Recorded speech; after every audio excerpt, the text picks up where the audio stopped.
Olha, eu vou começar falando do Cruzeiro, porque eu sugeri, tão logo o Cruzeiro perdeu para o Fluminense por 1-0 no Maracanã, fez um belíssimo primeiro tempo, exceto aquela palhaçada de tocar a bola para trás, que o Ganso quase meteu o gol.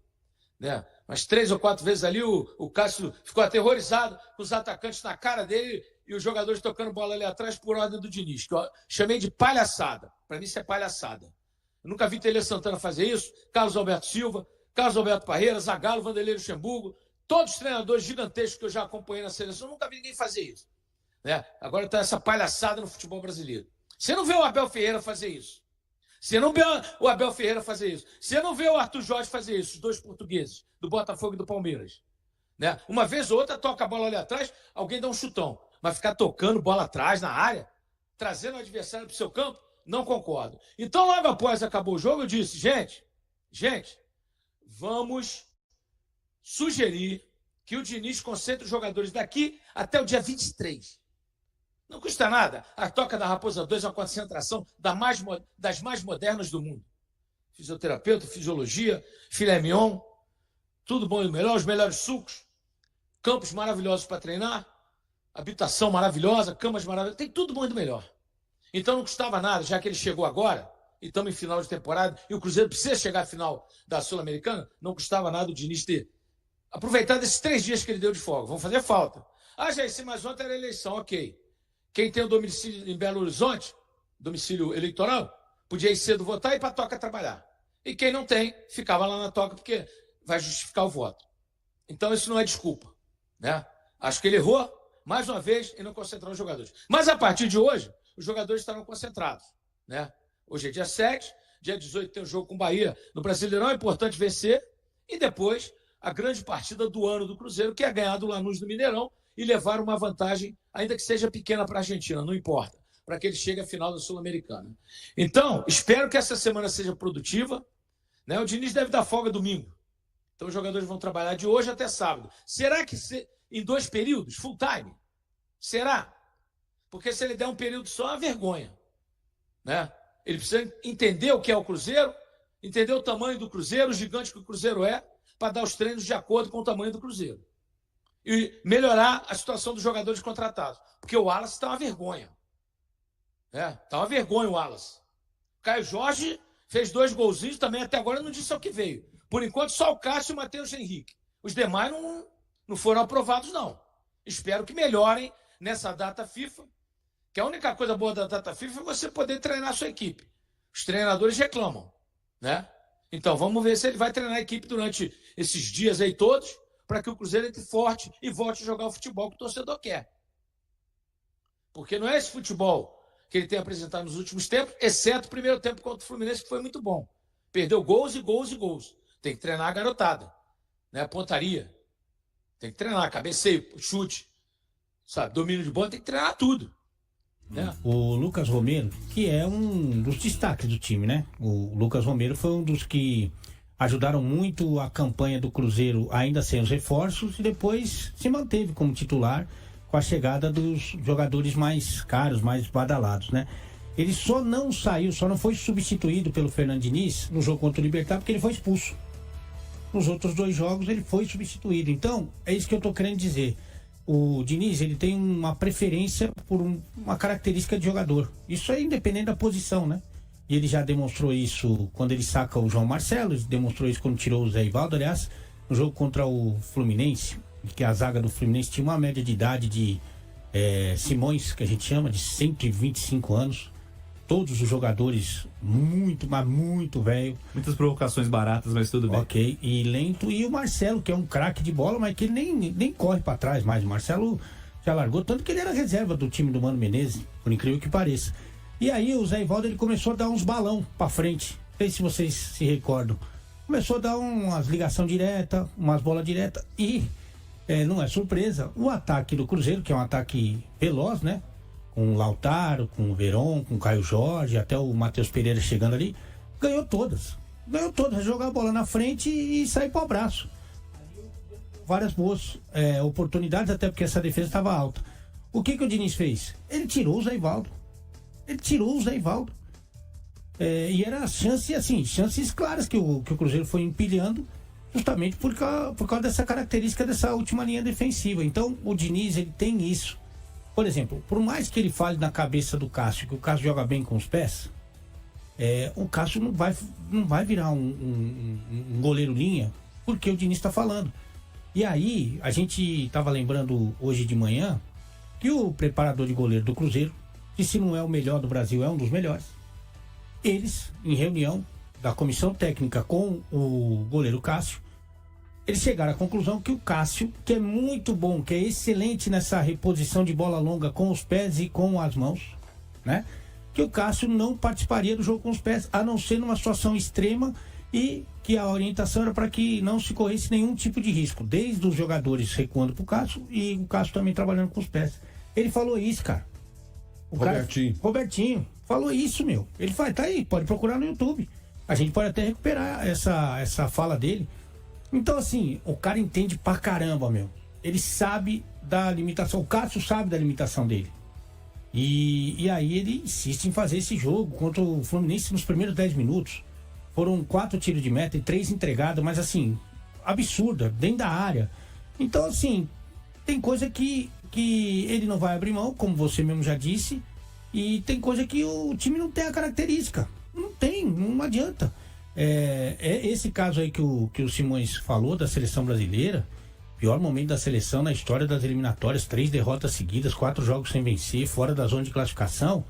Ele pegou os melhores jogadores do Brasil e queria impor o jogo dele, como se o jogo dele fosse soberano às peças que ele tinha, que são, todo mundo sabe, de jogada individual, do 1 contra 1. Ele queria aglomerar todos os bons num lado só do campo e trazia com isso a cobertura. O que aconteceu? Deu tudo errado, evidente que deu tudo errado.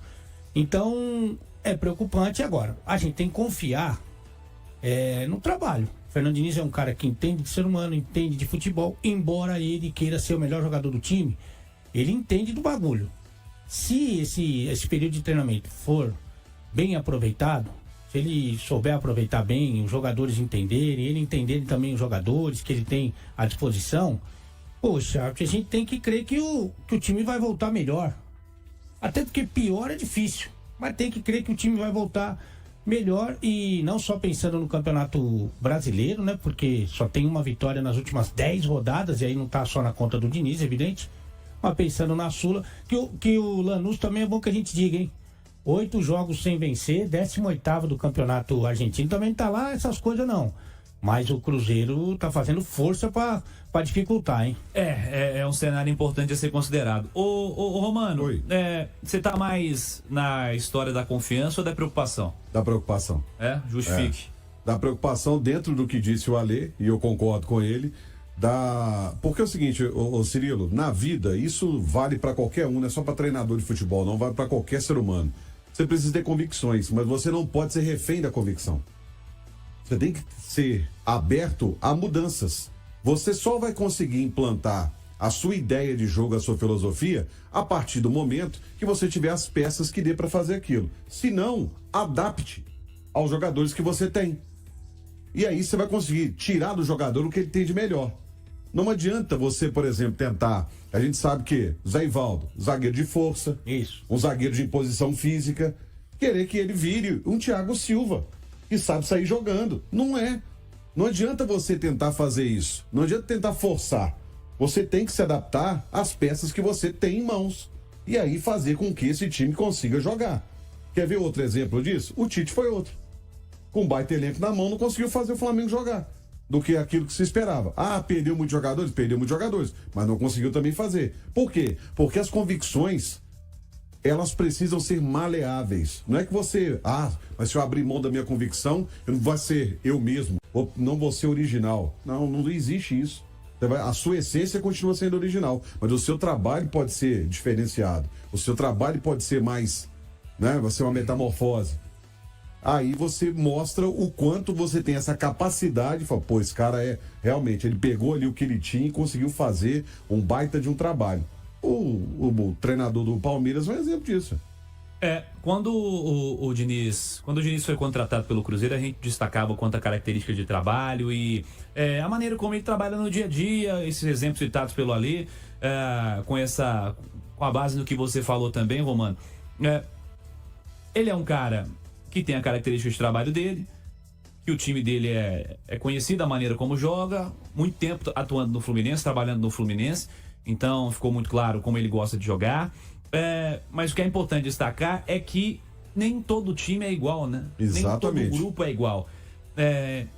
Quando foi perguntado se gostava ou não da contratação do Diniz, eu destaquei que considero um bom nome para o ano que vem, para 2025, porque ele vai poder montar elenco, vai poder trazer jogadores na característica que ele gosta de jogar. Tem a pré-temporada. Tem a pré-temporada, tem todo esse cenário. Não em meio à 30ª rodada do Campeonato Brasileiro.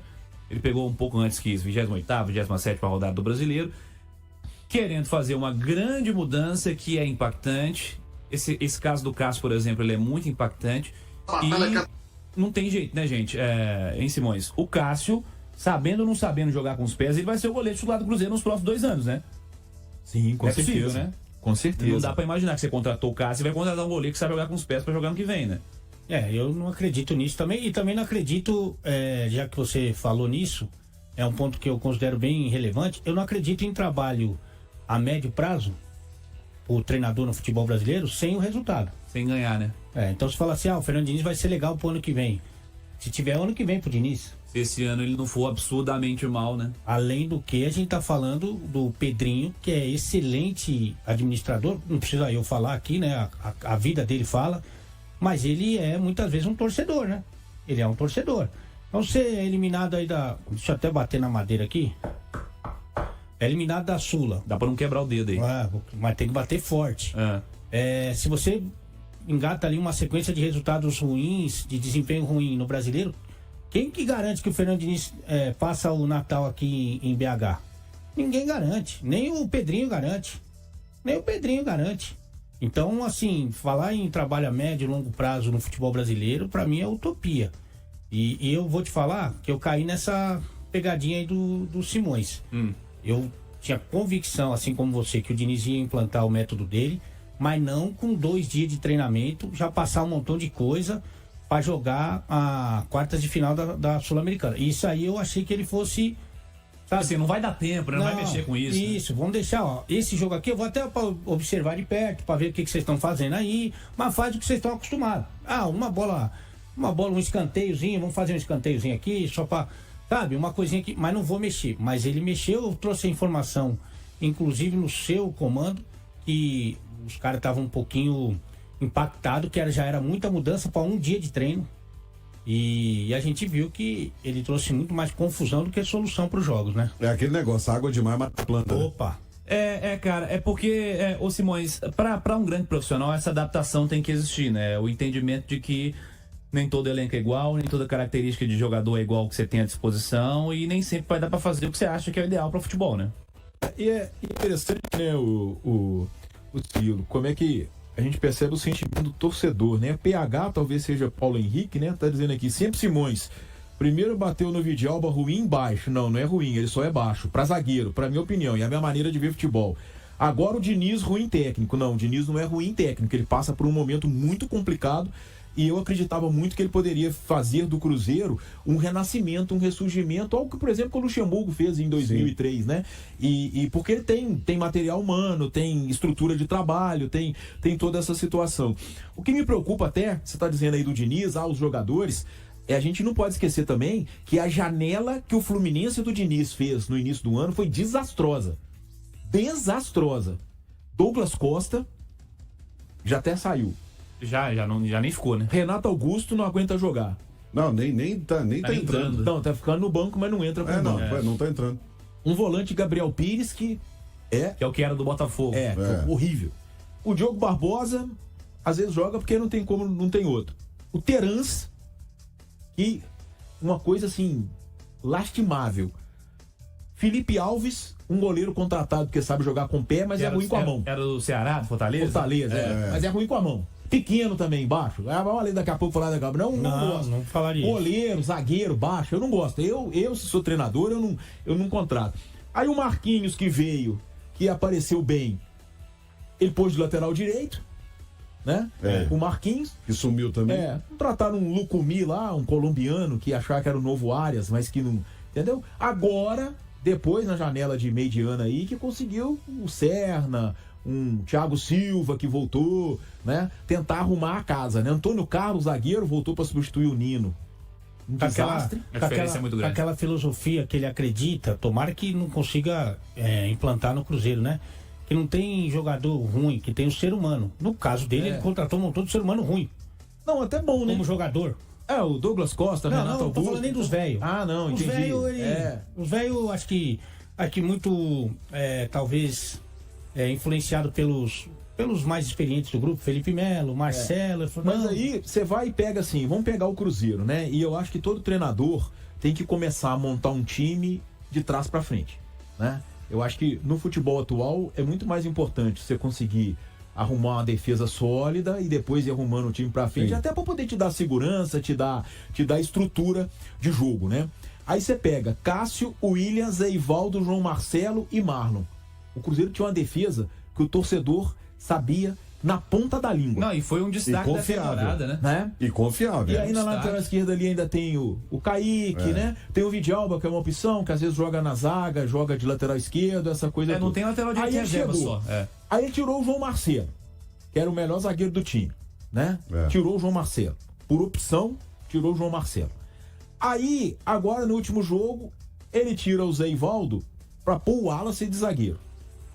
E não deu certo. A gente viu claramente, né? Não é porque o Wallace tem um porte físico avantajado que ele vai conseguir jogar de zagueiro. Entrou totalmente atabalhoado, sem... Não é do cara, né, velho? não é. Joga ali, pô. Sabe? Então, aqui. Barreal de segundo volante. Deve Barreal, deve segundo contar nos volante. dedos quantas vezes ele Aí, treinou de o zagueiro. equívoco, ele não tem. Botou o Tevez lá, o menino lá da base lá. Sub-20. Pô, você não tem. Pô, tem o Veron, o Lautaro, o Caio Jorge. Começa com 2, segura um no Isso, banco. exatamente. Começar, pra você ter opção de mudar o time. Isso. Tadinho, botou o Tevez lá, o menino que, sabe, um jogo que você perdendo.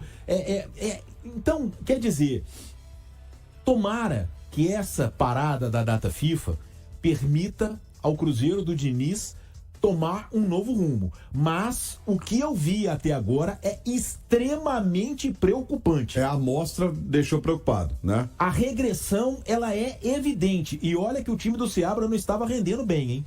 O time do Seabra não estava lá, essas coisas. Teve um bom jogo contra o Libertad, né? Uma partida muito ruim contra o São Paulo após a volta da data FIFA. Muito ruim contra os reservas do São Paulo. E com tempo pra treinar pra esse jogo. Com tempo né? pra treinar. Então, vamos ver. Mas é um início muito preocupante do Diniz no Cruzeiro. E tem uma coisa, Cirilo, que, por exemplo, não aconteceu com o Milito dentro dessa mudança que a gente já comentou, de postura do Atlético nas Copas e no Campeonato Brasileiro. Vale lembrar que no Brasileiro é a 4ª pior defesa do campeonato. Impressionante, né? Muita derrota tomando 4, 3 gols. Né? Exatamente. E aí nas Copas ele tem uma postura mais cautelosa e tal. E o pessoal conversou com ele. O pessoal debateu, né? Bateu o papo com ele. Vem cá, vamos trocar uma ideia aqui. Trocar uma ideia de futebol. Isso acontece constantemente. Não só a direção, mas também alguns líderes do time. Isso aconteceu. Ele pode falar que não, mas a gente sabe que sim. E ele teve o bom senso e a inteligência de dar uma mudada, tanto que a gente viu um Atlético muito mais cauteloso, muito mais seguro, mais equilibrado nas Copas. Isso foi evidente. Você acha que o Diniz teria esse perfil? Exatamente aí que eu queria chegar. Você tem caras ali que viveram muita coisa no futebol. Por exemplo, o Adilson. Por exemplo, o Edu. São caras que viveram muita coisa no futebol. Viveram mais coisa que o Diniz, evidentemente. Foram 2 caras que foram mais jogador que o Diniz. Sim. Né? O Adilson, inclusive, para mim, foi mais treinador que o Diniz. Embora também fosse bem louco. O Adilson é o Capitão América, ganhou o Libertadores. Só isso. Como jogador. Como jogador, o Adilson. O Adilson foi assim, o Adilson talvez tenha tido uma dificuldade na carreira de conseguir sair do ambiente dele. O que o Adilson fez no Cruzeiro 2008 e 2009 foi muito grande, Sim. né? E com um time limitado, né? Não era um timaço, era um time bom, mas não era, né? E foi ótimas campanhas no Campeonato Brasileiro. E chegou a decidir o Libertadores. Decidiu o Libertadores. As 2 maiores goleadas da história do Clássico no Mineirão são do Adilson. O 5-0 de 2008 e 2009, no primeiro jogo da final do Campeonato Mineiro. O Adilson perdeu um clássico para o Atlético, em que ele jogou com um time totalmente reserva, porque foi 3 dias antes do jogo de volta da final da Libertadores contra o Estudiantes e teve o centroavante Zé Carlos expulso com 15 segundos. Deu uma cotovelada. Isso. É o único clássico que o Adilson perdeu dirigindo o Cruzeiro. O normal do Cruzeiro nos clássicos contra o Atlético com o Adilson era ganhar, né? Quando empatava era quase zebra. E aplicou essas 2 goleadas de 5-0, venceu um clássico histórico em Montevidéu por 4-2, que abriu a temporada de verão de 2009, do torneio de verão. Então, só que o Adilson, ele se faz no Cruzeiro e aí ele começa a ter oportunidades em grandes clubes e não consegue repetir. Talvez por chegar no meio da temporada, mas a gente não pode esquecer que o Adilson tinha no Cruzeiro um grupo em que ele trouxe vários jogadores, como o Marquinhos Paraná, Fabrício, Henrique, né? Você lembra quando o Marquinhos Paraná e o Henrique chegaram? Sim. Como é que muita gente torceu o nariz e tal, depois tiveram que dar o braço a torcer. E o Fabrício, depois ele trouxe até o Fabinho, um volante, né? Que jogou no Corinthians. E muitos garotos, né? Porque a gente não pode esquecer que era Thiago Heleno, Guilherme, Wagner, Charles, Ramires, muita gente nova, né? Então o Adilson tinha um grupo que ele dominava, né? Porque ou era gente da confiança dele, ou era gente iniciando. Gerson Magrão, que veio do Ipatinga, né? E jogava até. O Jonathan, né? Olha a qualidade dos garotos que o Cruzeiro tinha. Jonathan, Charles, Thiago Heleno, Guilherme. Aí o Ramires, que veio do Joinville, o Wagner, que veio do América. Sim. Todos jogadores de alto nível, né? Bons jogadores, de qualidade. Só que muito jovens ainda. Ou então, essa turma que era dele, né? E aí, o Adilson faz um belíssimo trabalho. Depois, a partir dali, ele não conseguiu acontecer mais como treinador. E passou por grandes equipes. Isso. Mas a imagem que ele deixou no Cruzeiro foi muito positiva, né? E conhece muito de futebol. Isso aí do tempo que ele ainda tomava um golo, ele não pratica mais. E foi um belíssimo zagueiro, tá? O Adilson. E ele sabe... mas a gente ficou conversando várias e várias noites ali, com aquela alegria líquida, e me ensinou muito futebol. Com o quê? Com alegria líquida, né? O Isotônio. Me ensinou muito futebol. O cara sabe muito de futebol, assim, é um prazer ouvir ele falando, né? E o Edu também tem muita vida. O Edu ganhou. Tá louco? Tá, é brincadeira. Se esses caras tivessem condição de conversar, e assim, conversar que eu digo, eles têm condição, né? Mas de influir em algumas situações em que eles já viveram, que eles já passaram, ou eles mesmo, como treinador, no caso do Adilson, ou até que eles viram o treinador passar, no caso do Edu, isso seria valioso, porque o Diniz podia cortar uns caminhos, né? Mas, assim, se você for puxar a capivara, não é a característica do Fernando Diniz. Ele tem a convicção dele. Eu já conversei com ele em alguns momentos sobre esse assunto. É que, assim, ele não vê o futebol de uma outra maneira. Ele não tem outra maneira. Para ele, o futebol é assim que funciona. É assim que funciona. Não tem. Mas e se você. Não, mas não tem. Só tenho assim. Isso aí chama-se Síndrome de Gabriela. Eu nasci assim, eu cresci assim, enfim, você sempre assim. É uma pena. É um cara vitorioso, né? Na última temporada. Esse ano não é positivo. Vamos ver. Espero realmente que se adapte. Ele ganhou a Recopa Sul-Americana, né? A final com a LDU. Perdeu de 1-0 lá em Quito, venceu por 2-0 no Maracanã. Que é importante passar lá de troféu, mas são 2 jogos, né? São 2 jogos. No Fluminense, só para dar um dado aqui desse ano, no Fluminense, nas 16 primeiras rodadas, o Fluminense só ganhou do Vasco no Campeonato Brasileiro. O Mano Menezes fez o seu 15º jogo pelo Fluminense e tem 7 vitórias. São 24 pontos do Mano contra 6 pontos do Diniz. Quer dizer, nesse caso, a mudança de treinador, ela foi fundamental para tirar o time de onde ele estava, né? Ou alguém tem dúvida disso? O Fluminense do Mano ganhava por quê? Porque 1-0, acho que foram 6 vitórias por 1-0 dessas 7. 6 vitórias por 1-0. Acho que só contra o Atlético que o Fluminense venceu por 2 gols. Porque tem o pior ataque do brasileiro. De diferença, sim. Mas, de toda forma, o que ele fez? Por mais que tenha tido aquela atuação vexatória na Arena MRV, né? Que ali era para ter tomado quase que os gols do ano inteiro, né? Se não é o Fábio e a trave, era para ter sido uns 5 ou 6, né? Mas tirando isso, né? São vitórias construídas por uma defesa sólida, né? E um time equilibrado. Até na Libertadores, né? O Fluminense ganha do Grêmio por 1 gol de diferença e classifica nos pênaltis, e a vitória que ele alcançou contra o Atlético no Maracanã foi por 1-0. Também. Então, mas de toda forma é o quê? É o cara que chega no meio da temporada, já mais pro final, para apagar incêndio. E detecta quais são os principais problemas, e a primeira coisa que ele faz é ataca o problema. Ele não cria outro. Só que aí, esse aqui é a questão, né? O Cruzeiro trouxe o Diniz porque o trabalho do Seabra não estava sendo bom. E a gente não está prevendo nada que vai dar certo, que vai dar errado, não é nada disso. Muito pelo contrário, a torcida é para que dê muito certo, até porque quando ele chegou, eu achei que poderia ser uma aposta interessante se o Diniz tivesse amadurecido com todos os processos que ele passou. A impressão que me passa, né? Ainda o tempo é curto, não tem nem o mês, mas a impressão que me passa pelo Cruzeiro dos 3 jogos em que ele dirigiu a equipe é de que ele não amadureceu, de que ele não aprendeu com as situações que ele viveu. Tomara que essa parada aí, são 2 semanas, né? Porque o Cruzeiro jogou na quinta-feira contra o Fluminense, só vai jogar na sexta da semana que vem contra o Bahia no Mineirão. Treinamento são quase 2 semanas cheias, quase. Porque essa semana é cheia e os caras folgam domingo e aí tem segunda até quinta para jogar na sexta, 9h30 da noite. Tomara que aconteça um processo de amadurecimento do Fernando Diniz, porque infelizmente quando o cara chega no meio da temporada, ele é mais importante do que quando ele inicia, né? Porque quando o cara chega no meio da temporada, é porque o trabalho não estava bom, normalmente, né? Pode acontecer de o treinador sair também por receber um convite, mas geralmente é porque o trabalho não estava bom e ele tem que pegar um grupo que ele não montou,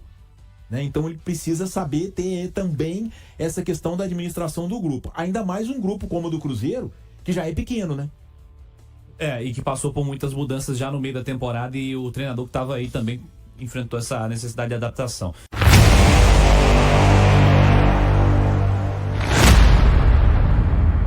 Visando a semifinal da Sul-Americana contra o Cruzeiro, o Lanús contratou o experiente lateral direito Leonardo Jará. O jogador, que estava no Vélez Sarsfield, chega para suprir a ausência de Morgantini, lesionado. A expectativa é que Jará esteja em condições de jogo para enfrentar o time mineiro no Mineirão. E aí, galera? O que acharam? Deixe nos comentários. Não se esqueçam de deixar o like e de se inscreverem no canal e ativar o sininho para receber as notificações. Até mais, Nação Celeste! Vamos pra frente!